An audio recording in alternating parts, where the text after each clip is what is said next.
Hello parents, आज हम discuss करेंगे हमें रीइंफोर्समेंट्स कैसे यूज़ करने हैं। कई बारी कंप्लेंट्स होती है कि बच्चा काम नहीं कर रहा, बच्चा लिख नहीं रहा, एक्टिविटी कर ही नहीं रहा, 1 हफ्ता हो गया है, 2 हफ्ते, 1 महीने, 6 महीने, साल भर हो गया है, हम उसे करा रहे हैं बट वो सीखता ही नहीं। जैसे ही लेके बैठो वो रोने लगता है। तो उसके लिए हमें प्रॉपर रीइंफोर्समेंट्स यूज़ करने हैं। रीइंफोर्समेंट्स में हमेशा लोग खाने की चीज़ें देते हैं और फिर होता है कि खाने की आदत पड़ती जा रही है, चिप्स से बोर हो गया है, चॉकलेट से बोर हो गया, कितनी चिप्स दें, कितने चॉकलेट्स दें, शुगर जा रही है। तो हम खाने के अलावा भी बहुत सारी ऐसी चीज़ें होती हैं जो बच्चे को पसंद होती हैं। उसके लिए हम उसे ऑब्जर्व करेंगे वो किन चीज़ों को बहुत ज़्यादा पसंद कर रहा है, किन के लिए वो रह नहीं पा रहा। वो होता है रीइंफोर्समेंट जिसके लिए बच्चा बिल्कुल नहीं रह सकता। कोई ऐसी चीज़ आप उसे दिखा रहे हो कि ये आपको दूंगा, आप ये काम करो, या मैं ये आपको दूंगी, और वो काम नहीं कर रहा, वो चला जा रहा है, उसे वो चीज़ नहीं चाहिए, बट वैसे आप खेलने को दे रहे हो तो वो खेल रहा है, तो वो उसका रीइंफोर्समेंट नहीं है।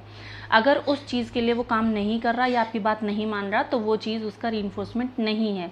कोई ऐसी चीज़ जो उस बच्चे को चाहिए ही चाहिए वो होता है रीइंफोर्समेंट। जैसे बबल्स है, पाउडर है, फेविकोल है, क्ले है, स्लाइम है, जेल, या फिर आप क्रीम ले सकते हैं, क्रीम है, स्प्रे की बोतल में पानी भर के पानी से भी स्प्रे कर सकते हैं। तो इस तरह की चीज़ें भी हम ले सकते हैं जो बच्चे की सेंसरी से रिलेटेड है, जो उसको बहुत पसंद होती हैं।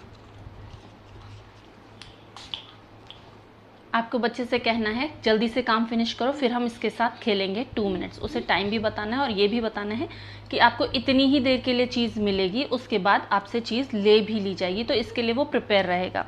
हमें हर चीज़ से पहले, हर काम से पहले, हर चीज़ बताने से पहले उसको प्रिपेयर करना है।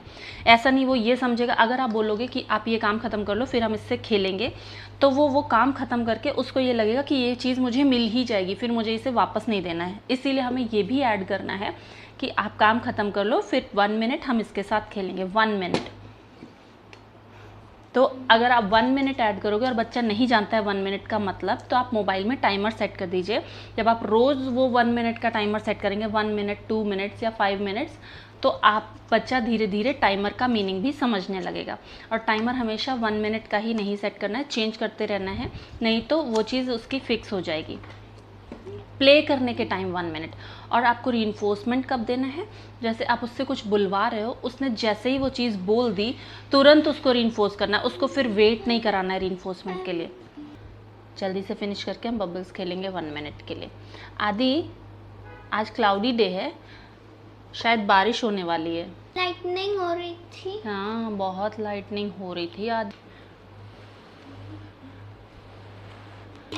इस तरह से हमें यूज़ करना है। यहाँ पे मैंने काफ़ी देर में रीइंफोर्सर यूज़ किया है क्योंकि वो अच्छे से अब चीज़ें करने लगी है।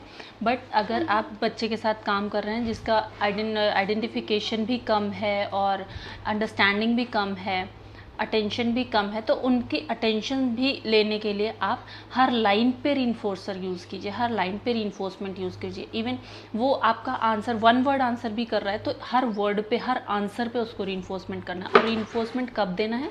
विदिन 3 सेकेंड्स आपको रीइंफोर्समेंट दे देना है, जिससे बच्चे को पता चले कि मुझे ये क्यों मिला है। अगर 3 सेकेंड के अंदर आप उसे बार बार रीइंफोर्समेंट देंगे तो वो इस चीज़ को समझ जाएगा कि मैं इन्हें आंसर करूँगा या करूँगी तो मुझे ये चीज़, मेरी फेवरेट चीज़ मिल जाएगी। इससे बच्चा काम भी जल्दी जल्दी करेगा। तो अरे वाह, बस बस बस दे दो मुझे।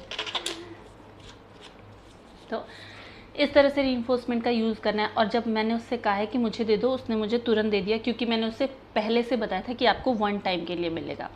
और ये बच्चा तुरंत नहीं समझेगा। जब बार बार हम इस चीज़ को करेंगे तो धीरे धीरे उसे चीज़ें समझ में आने लगेंगी। और अगर बच्चा आपको तुरंत नहीं दे रहा है तो आप उसे बोलिए मैं 10 काउंट करूँगी, तब तक आपको मुझे वापस करना है। 1 2 3, इस तरह से आप 10 तक काउंट कीजिए। और उसके बाद वो नहीं भी दे रहा है तो आप उससे फोर्सफुली ले लीजिए, जिससे उसे पता चले कि 10 काउंट के बाद ये चीज़ मुझे नहीं मिलनी है। जब आप 2-3 बार उससे फोर्सफुली ले लेंगे तो चौथी 5वीं बार वो आपको खुद से ही देने लगेगा। थोड़ा रोएगा बट देने लगेगा, और फिर धीरे धीरे रोना भी बंद हो जाएगा। और जिन बच्चों के पास सिटिंग नहीं है, वेटिंग नहीं है, उनके लिए हम तुरंत रीइंफोर्स, जैसे ए फॉर क्या होता है, उसने जैसे ही एप्पल बोला हम उसे तुरंत रीइंफोर्स करेंगे। 1 वर्ड बोला तुरंत रीइंफोर्स करेंगे। और जैसे मुझे कुछ दे दो, कुछ उससे मांगा, कमांड फॉलोइंग करवा रहे हैं, 1 कमांड फॉलो करते ही उसे हम तुरंत रीइंफोर्स करेंगे।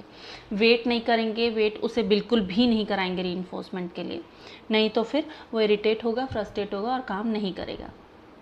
आपने अगर बोला है कि आप ये काम करो, मैं आपको रीइंफोर्समेंट दूंगी, तो आप तुरंत रीइंफोर्समेंट दीजिए। वेटिंग नहीं करानी है, झूठ नहीं बोलना है बच्चों से कि एक रीइंफोर्समेंट पे आप उससे 3-4 काम करा रहे हो, ऐसा बिल्कुल भी नहीं करना है। आपने एक काम के बाद प्रॉमिस किया है तो एक काम के बाद उसे आप रीइंफोर्समेंट दीजिए।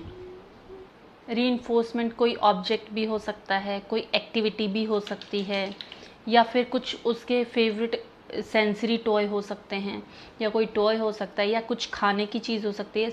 रीइंफोर्समेंट बहुत सारे होते हैं बच्चों के लिए। आप ऐसा नहीं कह सकते कि उसका कुछ भी रीइंफोर्समेंट नहीं है, आपको ऑब्जर्व करना पड़ेगा।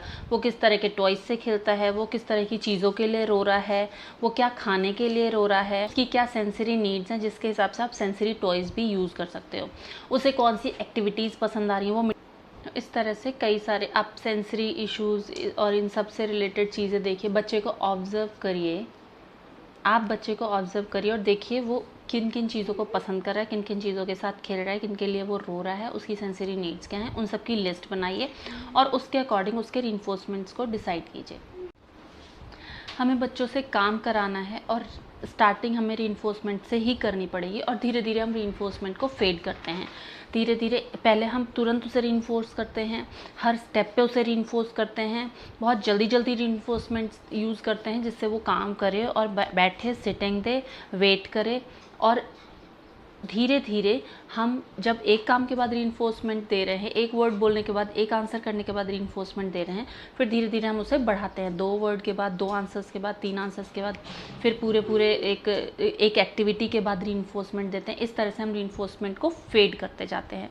तो ये धीरे धीरे होता है। ये अभी हमें बच्चे को चीज़ें सिखाना बहुत ज़रूरी है, इसलिए हम रीइंफोर्समेंट को बहुत अच्छे से यूज़ करेंगे जिससे बच्चा इंटरेस्ट ले सीखने में और उसे सीखने में अच्छा लगे। और इसके साथ साथ हम उसे फोर्सफुली कुछ भी नहीं सिखाएंगे, प्यार से सिखाएंगे। जितनी देर बैठ रहा है उतनी देर बिठाएंगे, बहुत ज़्यादा देर तक लेके नहीं बैठना है, दिन में कई बार कर लीजिए, बट एक साथ लेके मत बैठिए बहुत लंबे टाइम तक। और अच्छी अच्छी नई नई एक्टिविटीज़ सोचिए बच्चे के लिए, सर्च कीजिए और उन एक्टिविटीज़ के थ्रू सिखाइए। उम्मीद करती हूँ इस वीडियो से आपको कुछ ना कुछ सीखने को ज़रूर मिला होगा। Thank you for watching.